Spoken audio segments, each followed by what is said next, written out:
We've got a discussion to look at on CNN about the economy as a whole, inflation, and a few other metrics like wages, where I think some really good points were made. So I've got this lined up and ready to go. And as always, we'll jump in after with some context and data points. Inflation has gone up. That is very painful. I do not discount that. It's very salient. Groceries, gas, among other things, that's absolutely true. But it's not true that that household incomes are at a decade low.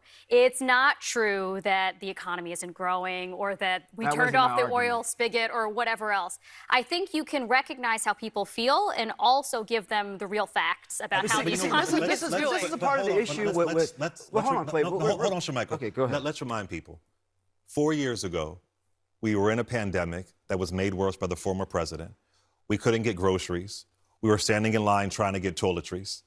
And we have a president who made everything much worse. And now it has taken time to recover. Just like Obama had to clean up Bush, Biden had to clean up Trump. And so it is going to take time to recover. So part of the reason why we had those issues is because we're recovering from a pandemic that the previous president made worse. That's just the reality of it. The best point made here to focus on is how Democrats constantly have to clean up messes made by Republicans. Clinton had us on track to pay off our debt by 2010. Bush then sent us into a recession. Obama had to come in and clean it up. Trump then underperformed Obama and sent us into a manufacturing recession pre-COVID, then a full-on recession during COVID, and absolutely mishandled it by any metric, of which Biden had to then come in and clean up. Donald Trump, while the economy was shut down, put in over $3 trillion in spending, much more than Biden did. That matched with the Fed led to us seeing both the price consumption expenditures and the CPI double at historic rates month over month over month under Trump, showing that the inflationary period that Biden had to combat was started under Trump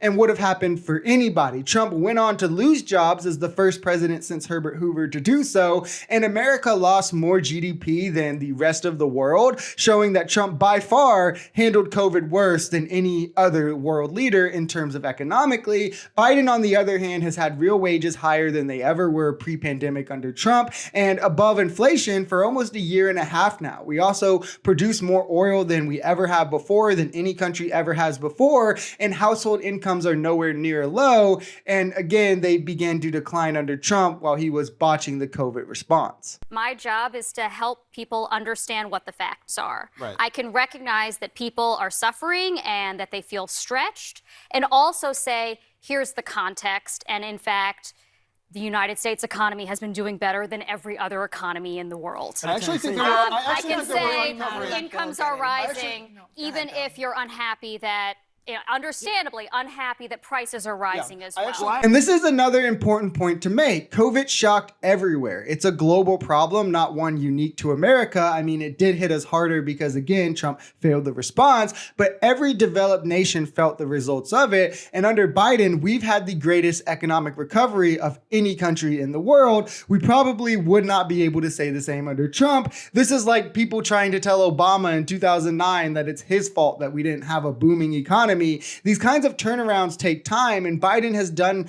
plenty to help, especially ease the strain where he can. He's created 15 million jobs. He's brought manufacturing back to America, incentivized businesses to buy products from America. He's kept wages rising, forgave more student loan debt than any president in history. These are things that massively help everyday people, that help the middle class. I mean, he also tried to do the child tax cut or tax credit that Republicans then vetoed after a year. And I agree that the Fed does need to cut rates. I think they've been too bullish in keeping them high, but the president doesn't control the Fed, and it's in somewhat unprecedented times, though I do think they'll definitely cut them soon. And as to the stock market trending downward here recently, I'm kind of unsympathetic to the stock market as a lefty, so maybe I'm the wrong person to comment. But what I can say is the stock market isn't going to affect the middle or lower class, and that's why Biden has put more focus on Main Street than Wall Street. I mean, the top 1% own 54% of all stocks. The top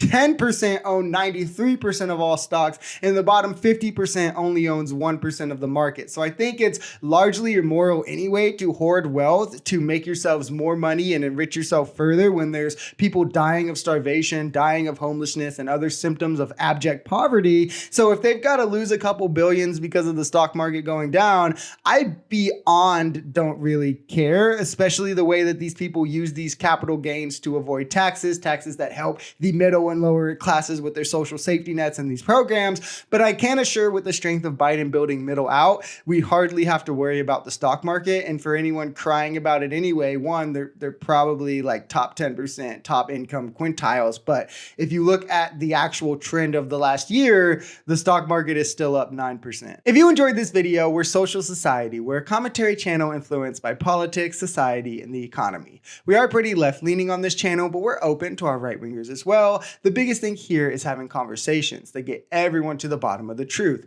If that sounds like something that could interest you, consider smashing that subscribe button, leaving us a like, or even commenting on this video. We even have memberships available as low as $3 if you'd like to support, because the only way we become a society is together.